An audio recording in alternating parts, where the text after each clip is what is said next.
Saya minta dua kebaktian. Kenapa? Hadiratnya luar biasa. Jangan kita dinikmati segini aja, saudara. Biar juga banyak orang menikmati di tempat ini. Amin. Seperti di Pontianak waktu saya pada sana, itu hadiratnya luar biasa seperti di sini. Saya bilang sama Pastor Rosel, kamu jangan cuma satu kebaktian sayang. Ya kan, jangan saya dengan uang, saya bilang. Tapi buat dua kebaktian. Puji Tuhan. Akhirnya dia buat dua kebaktian, malah dia sewa ruko di belakang Mall Ahmad Yani di Pontianak. Saya menangis, Tuhan terima kasih. Mereka menangkap apa yang Tuhan mau. Dan sekarang bertambah jiwa-jiwanya juga. Jadi jangan pikir kalau kita buka dua kebaktian gak ada jiwa. No. Masih Tuhan kirimkan jiwa. Kita harus melangkah semua. Ayo, para Tuhan, para jemaat dukung untuk tahun depan kita berdoa untuk dua kebaktian. Dan saya percaya waktu kita adakan kebaktian bukan untuk kemuliaan kita, tapi buat kemuliaan Tuhan. Tuhan akan disenangkan. Saya selalu menangis kalau bicara dengan jiwa-jiwa. Banyak jiwa-jiwa yang tidak diselamatkan. Kenapa saya harus pergi kemana-mana? Karena Tuhan perintahkan. Yohanes, buka gereja di mana-mana. Soal dana aku akan cukupkan. Saya ingat betul pesan Tuhan pertama kali. Yang saya buka pertama kali Singkawang. Saudara, Singkawang ini satu pilot projectnya Tuhan. Tapi bersyukur sekarang Singkawang bertumbuh. Bahkan di Kalimantan Barat ada 25 cabang kita. Bukannya di kota-kota besar. Saya katakan dari Sarikang, Karumpe, Kumpai, Transaruk, Transpamila, itu semua di pedalaman. Waktu saya ke sana saya menangis, terima kasih. Mulai pada Karumpe yang tadinya nggak ada jiwa, sekarang sudah hampir 100 jiwa lebih. 85 dibaptis, ya, dan yang lainnya sudah dibaptis. Saya bersyukur sama Tuhan. Ini harus kita lanjutkan, saudara. Jangan kita hanya puas di tempat yang nyaman, hanya sebegini saja. Tuhan tidak mau itu. Tuhan akan terus bekerja untuk menjangkau jiwa-jiwa melalui saudara-saudara. Dan hari ini saya percaya Tuhan disenangkan karena pujian penyembahan saudara. Itu yang Tuhan rindukan. Nah, apa pesan Tuhan untuk hari ini yang akan saya sampaikan, saudaraku? Kemarin kita doa dengan Pak Niko di SICC, saya percaya di sini banyak yang hadir. Tuhan kuat sekali sampaikan kepada kita tentang sembahyang. Sembahyang itu berasal dari kata sembah dan yang. Yang berasal dari kata Sanskerta, bahasa Bali dan Jawa kuno, yang berarti yang maha suci, yang maha kuasa. Untuk kita sebagai orang percaya, Dia itu adalah Allah yang kita kenal dengan nama Tuhan Yesus. Sembahyang, menyembah yang maha suci, menyembah yang maha kuasa. Siapa Dia? Yesus. Tapi itu hati sempit.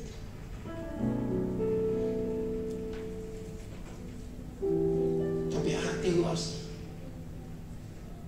Kita taat akan perintah Tuhan. Kita percuma berdoa, memuji, menyembah Tuhan kalau kita tidak taat akan firman Tuhan, perintah Tuhan. Saudara, saya mau katakan kita mungkin luar biasa memuji, menyembah Tuhan, bahkan menangis tersyukur sama Tuhan. Tapi kalau kita tidak taat akan firman Tuhan, itu sama aja nol. Tuhan perintahkan sesuatu, ayo kita jalani. Jangan berpikir kalau Tuhan perintahkan Tuhan gak menyertai, pasti Dia menyertai. Waktu kami buka di Singkawang, jelas Tuhan katakan dalam Yohanes 15:16, bukan kamu yang memilih aku. Saya kaget, tapi aku, kata Tuhan, yang memilih kamu. Oleh sebab itu aku menetapkan kamu untuk pergi menghasilkan buah, dan buah itu tetap, supaya apa yang kita doakan kepada Bapa dalam nama Yesus itu dikabulkan. Saudara, saya tahu firman itu. Saya berangkat ke Singkawang, saya gak kenal siapa-siapa. Di sini ada orang Singkawang. Ada orang Singkawang. Orang Singkawang ingat makanan B2 enak. Nasi campur alium, bami, oke. Ada bakso, bahkan ada coipan. Coipan Singkawang saya mau katakan gak ada yang mengarahkan. Itu luar biasa enak. Kok tiba-tiba ikut makanan? Lagi puasa ini. Ya, Singkawang waktu diutus saya berangkat. Nggak ada kenal siapa-siapa. Tapi Tuhan sertai kami. Sampai akhir kami bisa buka gereja di Singkawang di mall waktu itu. Dan puji Tuhan hari ini kita ada satu gedung yang dibangunkan oleh anak Tuhan. Dan kapasitas 200 orang, saudaraku. Dan sungguh bagus. Kalau kita taat akan perintah Tuhan, jangan pernah, saudaraku, berpikir Tuhan gak menyertai. Waktu engkau taat firman Tuhan, Tuhan yang berjanji, Tuhan yang akan menepati. Oh, sebab itu kita harus banyak sembahyang, saudaraku. Bukannya doa pujian penyembahan saja, itu hati sempit. Tapi Tuhan mau kita taat akan firman Tuhan. Saudaraku,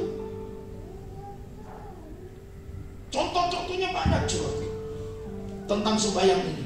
Lukas 2 ayat 16-20. Para gembala meresponi pemberitaan malaikat dengan pergi menjumpai bayi Yesus. Ini tentang Natal, saudaraku. Setelah mereka melihat Yesus, gembala-gembala itu sambil memuji dan memuliakan Allah.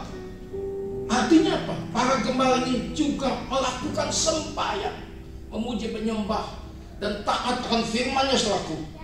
Apalagi, saudaraku, Matius 2 ayat 11. Orang-orang Majus yang dituntun bintang ilahi untuk datang ke Bethlehem waktu Yesus lahir, saudaraku, mereka sujud menyembah Yesus dan mempersembahkan persembahan, yaitu emas, kemenyan, dan murah. Dan apa yang dilakukan orang-orang Majus ini adalah sembahyang. Mereka taat dengan firman Tuhan, memberikan persembahan yang terbaik, saudaraku. Untuk siapa? Tuhan. Emas, kemenyan, dan murah, persembahan yang terbaik. Mereka sedang sembahyang, memuji, menyembah Tuhan, dan melakukan firman Tuhan.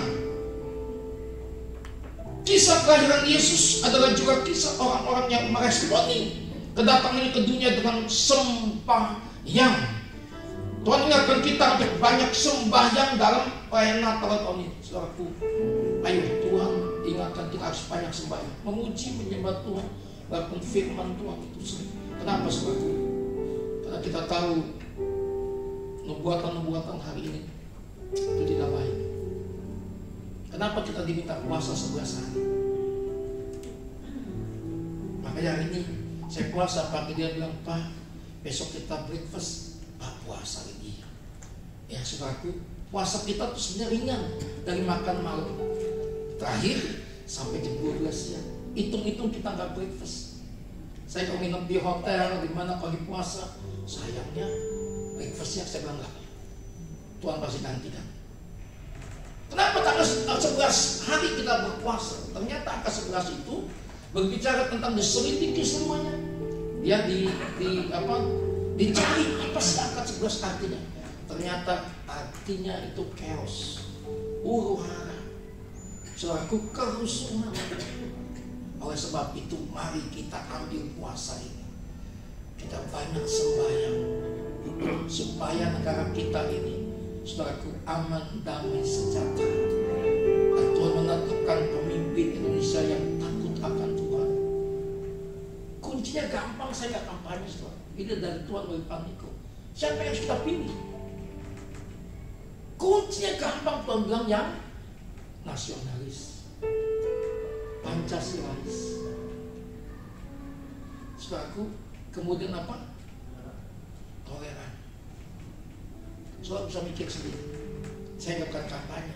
Saya hanya pesan Tuhan, pilih pemimpin presiden yang nasionalis, Pancasilais, takut akan Tuhan, dan toleran. Saudara bisa pilih sendiri. Oh, sebab itu kita harus lakukan sembahyang, banyak sembahyang di hari-hari Natal ini, saudaraku, supaya apa? Supaya saya percaya Tuhan melakukan perbuatan-perbuatan yang besar. Dan apa yang harus kita lakukan, saudaraku? Ada nubuatan, kita lihat nubuatan Pastor D ini. Sekarang dia pendoa siapatnya Pastor Pak Niko, saudaraku. Dia ada di Perth, Australia, dan apa yang disampaikan kepada Pak Niko itu semua tepat. Sehingga Pak Niko, saudaraku, menganggap Pastor D ini sebagai pendoa siapatnya. Dan apa yang dia nubuatkan untuk tahun 2023 sampai 2024, yang pertama dikatakan soal tahun ini 2024 nanti, saudaraku, dan 2023 adalah tahun yang tiba-tiba. Wow. Apa maksudnya?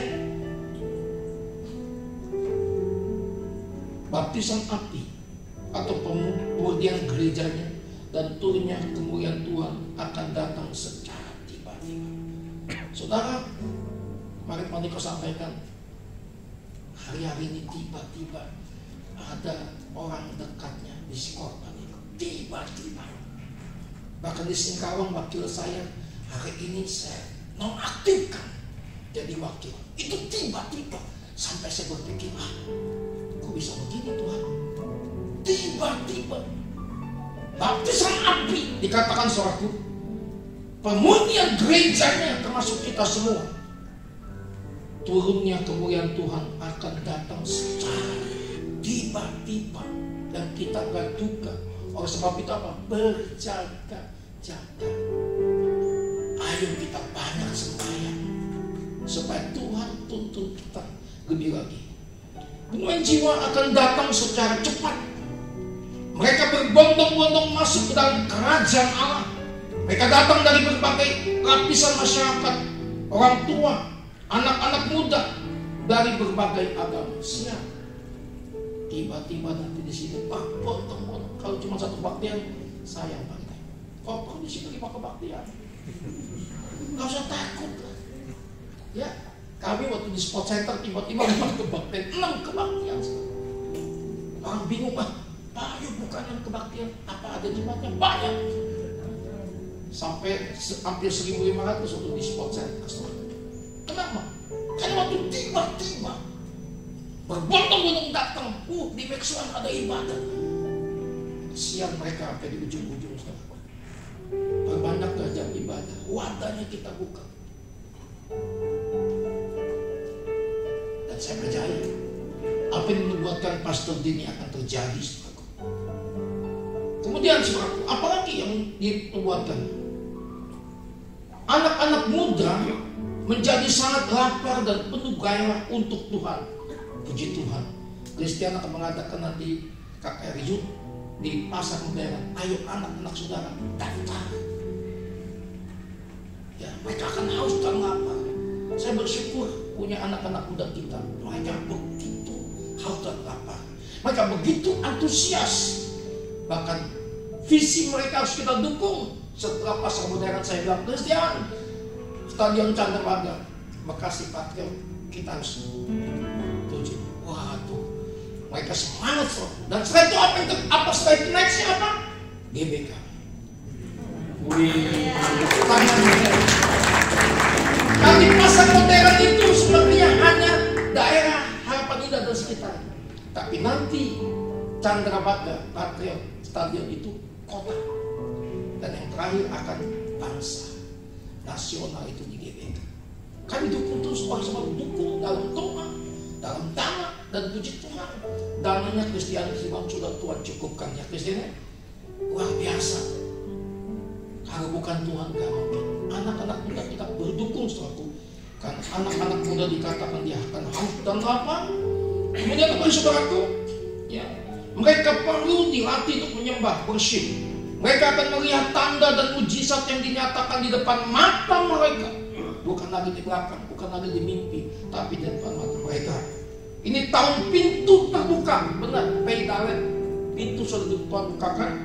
Dan melalui pintu itu akan ditemukan tujuan atau destiny ilahi.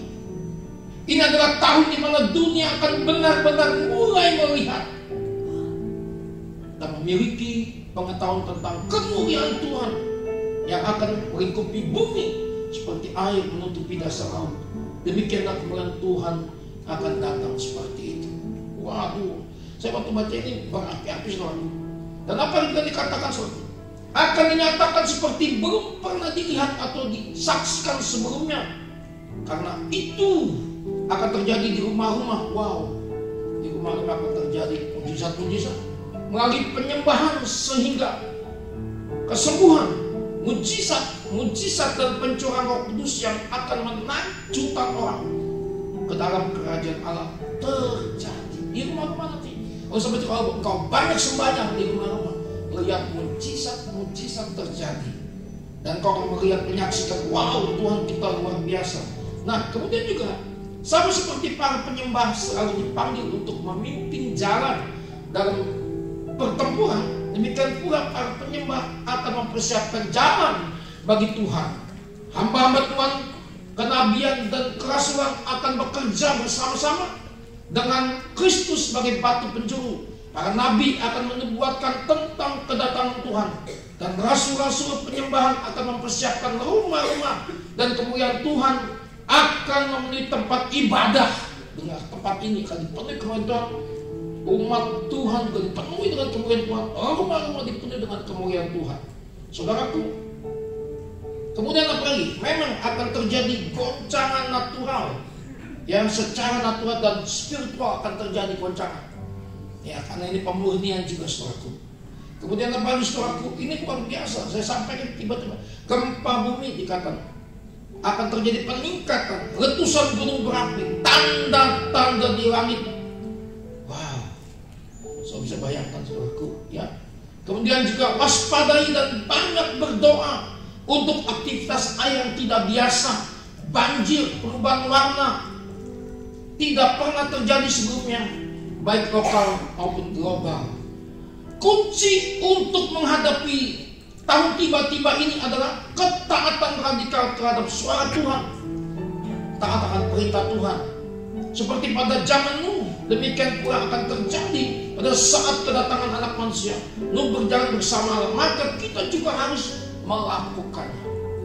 Kenapa ini saya sampaikan? Bukannya buat pelayan Tuhan, buat para jemaat harus mengerti bahwa tahun-tahun ini, wow, akan terjadi hal-hal yang kita tidak prediksi.